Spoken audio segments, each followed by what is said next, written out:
Hello दोस्तों, स्वागत है आपका मेरे और आपके चैनल आयुर्वेद की पाठशाला चैनल पर। मैं आपका होस्ट रविकांत आपसे मुखातिब हूँ आज एक नए छोटे चैप्टर इवन एक छोटे टॉपिक पर जिसका नाम है रसवस्रोतस।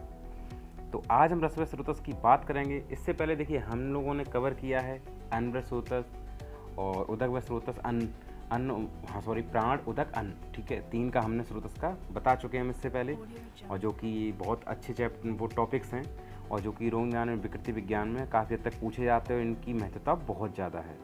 तो आज उसी क्रम में हम आज बात करने वाले हैं रसवस्रोतस के बारे में। तो आज हम जो बात करते हैं, आज बात करते हैं इस चीज़ के बारे में। तो अब देखिए, अभी हम सबसे पहले देखते हैं कि रसवस्रोतस के हृदय और 10 धमनी मूल होते हैं, जैसा कि इसमें दिया हुआ है। मूल रसवस्रोतस के मूल की बात हम यहाँ करेंगे। तो देखिए रसवस्रोतस रसवहानाम, देखिए हम बैक करते हैं इसको। रसवहानाम स्रोतसाम हृदय मूलम 10 धमन्या। तो रसवस्रोतस के हृदय, मूल और 10 धमनी होती हैं, ये इसका शब्दार्थ है। अब देखिए दूसरा क्या है, दूसरा सुश्रुत के अनुसार दिया हुआ है। तो रसवस्रोतस के 2 मूल होते हैं, कौन कौन से? हृदय और 10 रसवाही धमनियाँ। रसवाही द्वे तयोर्मूलम हृदयम रसवाहिनस्य धमन्या, इसका भी यही मतलब है। तो दोनों लोगों ने हृदय और 10 धमनियाँ इसके मूल माने हैं। अब बात करते हैं रसवस्रोतस दुष्टि हेतु के बारे में। अब देखिए, अब इसको कलर चेंज कर लेते हैं इसका, जिससे कि प्रॉपर समझ में आए। अब देखिए, गुरु शीत अति स्निग्ध अतिमात्रम शमशनात् रसवाहिनी दुष्यंती चिंतनात् चाति चिंतनात्। इसका मतलब क्या है? अब देखो रसवस्रोतस की दुष्टि के हेतु कौन से? हेतु का मतलब होता है कारण। क्या होता है? कारण, ठीक है। हेतु का मतलब होता है कारण, और हम इसको ही और भी शब्दों से जानते हैं, ठीक है।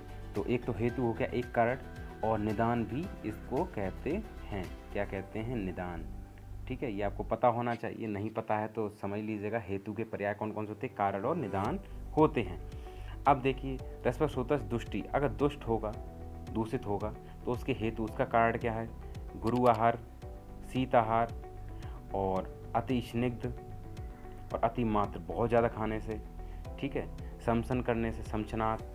अब इसका मतलब शमसन से मतलब क्या है? जो यहाँ पे ये है, ये शमशनात् का मतलब क्या होता है? शमसन का मतलब क्या होता है? जैसे देखिए, अभी आपने जैसे गर्म कोई चीज़ खाई तो तुरंत ही ठंडी चीज़ खा लेना, यही चीज़ शमशनात् कहलाती है। उसके बाद क्या है? रसवाहिनी दूष्यंती, जो रसवाहिनी धमनियों को दूषित करती है, और चिंतनात्, और क्या है इसमें? मतलब कोई चिंतन करने वाला विषय है तो उसको और चिंता करना। मैंने यहाँ से ये चीज़ बता दी है। अब चलिए बात करते हैं आगे। तो अब देखिए, अब हम नीचे बढ़ते हैं। तो उसके बाद जब ये चीज़ आ गई, अब चलिए बात करते हैं गुरु भोजन के सेवन से। अब देखिए, इसमें हमको इसको नहीं देखना है, हमें इसको नहीं देखना है, ठीक है। अब हम बात करते हैं। देखिए, गुरु द्रव्य पृथ्वी और सोम गुण बहुल होते हैं, यह अग्नि का संदूषण नहीं करते हैं। उदाहरण, अब उदाहरण में क्या है? पिठी, ईख, विकार। अब देखो ईख के विकार, ईख का मतलब क्या है? विकार। यहाँ पे विकार का मतलब उसके तत्वों से, उससे क्या क्या चीज़ें बन रही हैं। जैसे गुड़ है, राब बनता है, ठीक है। तो गुड़ ईख से ही तो बनता है ना, गन्ने से बनता है।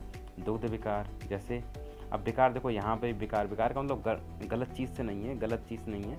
यहाँ पे विकार का मतलब कुछ अलग है, ठीक है। उससे बनी हुई योग कह सकते हैं, या उससे बनी हुई निर्मित चीज़ें। दही, मलाई, रबड़ी, तिल, उड़द, आलू, मांस आदि द्रव्य स्वभाव से गुरु होते हैं। आप देखिए, अगर एक चीज़ आप देखो, इसमें जितनी भी चीज़ें दे रखी हैं, किस वाले में? तो इसमें आप जितनी भी चीज़ें देखो, तो गुरु भोजन जितने भी दे रखे, ये सब के सब गुरु हैं ना। अब देखो आप, ये सब के सब गुरु हैं। स्वभाव में कैसे? भारी, जैसे हम कहते हैं ना नॉर्मल भाषा में, भारी है, ठीक है। तो अब देखिए, अब इसी क्रम में आगे देखते हैं, आगे बढ़ते हैं। सेकंड है शीतल द्रव्यों के सेवन से। शीत वीर्य द्रव्यों के प्रयोग करने से अग्नि दुष्ट होकर रस धातु को दुष्ट करती है। इस चीज़ को याद कर लीजिएगा। अब आगे बात करते हैं अति स्निग्ध द्रव्यों का सेवन। अब इसमें क्या है? स्निग्ध द्रव्यों के अति सेवन से भी अग्नि शीघ्र दुष्ट होकर रस धातु की दुष्टि उत्पन्न करती है, ठीक है। इस चीज़ को याद कर लीजिएगा। अब अतिमात्रा, अतिमात्रा में क्या है, देखिए अतिमात्रा में जो हम लोग देख रहे हैं, अब अतिमात्रा में देखिए क्या है, तो अतिमात्रा में देखिए, अतिमात्रा में जो दे रखा है, अतिमात्रा में भोजन करना। अब देखिए भोजन करने के बाद, भोजन करने के बाद पुनः भोजन करने से अथवा भोजन अतिमात्रा में करने से अग्नि दुष्ट होकर रस प्रसोदस विकार उत्पन्न करती है। मतलब रस से होने वाली बीमारियाँ, जो दोषज है दोष बढ़ जाएगा और फिर उससे क्या विकार उत्पन्न होंगे, उससे बीमारियाँ होंगी। अब देखिए, अब आगे बात करते हैं हम लोग समसन की, काय की बात करते हैं, समसन की बात करते हैं। देखिए समसन में क्या है, बहुत अच्छा इसका श्लोक है।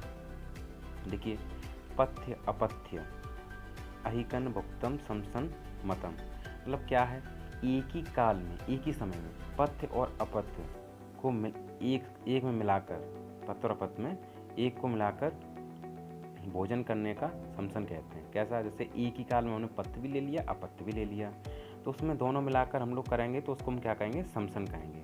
ठीक है, जैसे गर्म भी पी लिया, एक हाथ में कोल्ड ड्रिंक है, एक हाथ में कॉफ़ी है, तो ऐसा करते हैं लोग और कहते हैं कि बहुत हम अच्छा कर रहे हैं। ऐसा नहीं है, वो शरीर के साथ बहुत गलत करते हैं, जिससे कि विकार उत्पन्न होते हैं, व्याधि ग्रसित हो जाते हैं।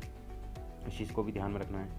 अब देखिए चिंतनीय विषयों का अति चिंतन करना, मतलब चिंतनीय विषयों का अति चिंतन करना। अब देखिए हम इसको भी देख लेते हैं।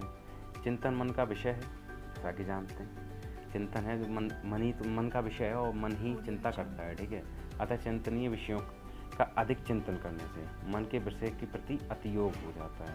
बहुत ज़्यादा बार बार चिंता करना ये चीज़ सही नहीं है। तो अतीन्द्रिय मन का अतियोग होने से विभिन्न प्रकार की व्याधियाँ उत्पन्न होती, तभी मानसिक विकार हो जाते हैं, जैसा कि आपने सुना भी होगा। ठीक है, तो बहुत जो चिंता करते हैं उनको मानसिक विकार हो जाते हैं, इस चीज़ को ध्यान में रखना है। अब देखिए, अब रस प्रशोदक विकार देखते हैं, यहाँ से रस प्रशोदक विकार। अब देखिए, अब इसमें अब हम लोग देखते हैं रस प्रशोदक विकार के बारे में। अब देखिए अश्रद्धा, अरुचिच, आश्चर्यवैरस्य, अर्षज्ञता, हल्लासो, गौरवम, तंद्रा, सांगमर्दो, ज्वरस्तम, पांडुत्वम, श्रोतसाम, रोधम, क्लैब्यम, साध, कृशंगता, नाशो, अग्ने, यथा कालम, बलिया पालतानी चा। ठीक है, अब इसका मतलब देखते हैं। देखो, अगर जैसे हमने बहुत ज़्यादा ये चीज़ों का यूज़ किया तो उसके बाद हमारे रस प्रशोदक विकार के कौन कौन चीज़ उत्पन्न होंगी, अगर ऐसा हो जाता है ज़्यादा चीज़ों का, ये जो ऊपर 6 पॉइंट दिए थे, अगर इनको कर देते हैं, दुष्ट हो जाते हैं, रस प्रशोदक से अगर दुष्ट हो जाता है तो उससे क्या क्या विकार उत्पन्न हो सकते हैं। देखिए अश्रद्धा हो सकती है, अरुचि, हास्य बरस, मतलब खाने पीने का टेस्ट ना लगना, अशक्तता, हल्लास, गौरवम, बहुत भारी शरीर लगेगा, तंद्रा, बहुत ज़्यादा नींद आएगी, अंगमर्द, पूरे शरीर में दर्द होगा, ज्वर आएगा, तमगुड़ आ जाएगा, पांडु मतलब एनीमिया हो जाएगा, श्रोतावरोध हो जाएंगे। ठीक है, क्लैब्ड हो जाएगा, अंगशाद हो जाएगा, कृष्णता आ जाएगी अंगों में, अन्यथा काल में बलियो पालित होना। ये सब क्या है, रस प्रशोदक विकार हैं। ठीक है, अब बात करते हैं हम लोग रसवस्रोतो विद्य लक्षण। अब उसमें क्या क्या है वो चीज़ देख लेते हैं। ठीक है, अब देखिए तत्र विद्यश्च शोषम प्राण वही विद्यच बच्च मर्डम तलिंगानी च। अब देखिए इसका क्या मतलब है, शोष लक्षण के अतिरिक्त प्राण व स्रोत विद्य के ही लक्षण दिखाई देते हैं। देखो, अगर शोष की बात करते हैं, जब आप पढ़ेंगे आगे, तो शोष हमेशा जब भी आएगा, शोष का मतलब हमेशा प्राण व स्रोत से होगा। इसको बहुत अच्छे से बताएंगे कि शोष आखिर क्यों कहते हैं। ठीक है, उसके अंदर राजयक्ष्मा आती है, जो व्याधि जो कौन सी आती है, राजयक्ष्मा व्याधि आती है। कौन सी, राजयक्ष्मा। तो राजयक्ष्मा आती है, इसको हम टीबी कहते हैं, ट्यूबरकुलोसिस। ठीक है, हमको टीबी कहते हैं। इसका एक टीबी या राजयक्ष्मा का दूसरा जो पर्याय है वो शोष भी है। तो उस चीज़ को हम लोग पढ़ेंगे प्राण और स्रोत में, जो कि इसका सेकंड पार्ट होता है, रोग विज्ञान विकृति विज्ञान। और आज का ये लेक्चर बहुत छोटा सा था, अच्छा था और बहुत अच्छा मतलब टॉपिक बहुत अच्छा था। तो आई होप सो आपको अच्छा लगा होगा। अगर अच्छा लगा प्लीज़ लाइक करिए, कमेंट करिए, दोस्तों शेयर करिए, आयुर्वेद ग्रुप्स में शेयर करिएगा।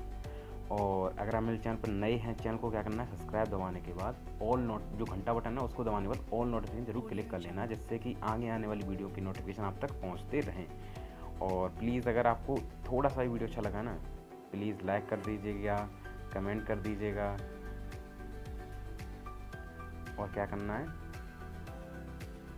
सब्सक्राइब। और एक चीज़, अगर आप मेरे चैनल को थोड़ा सा भी प्यार देना चाहते हैं तो प्लीज़ अच्छे अच्छे ग्रुप में उसको क्या करना है, शेयर करना है। ठीक है, ठीक है, मिलके नेक्स्ट पोर्शन में नेक्स्ट वीडियो के साथ। तब तक के लिए नमस्कार, धन्यवाद।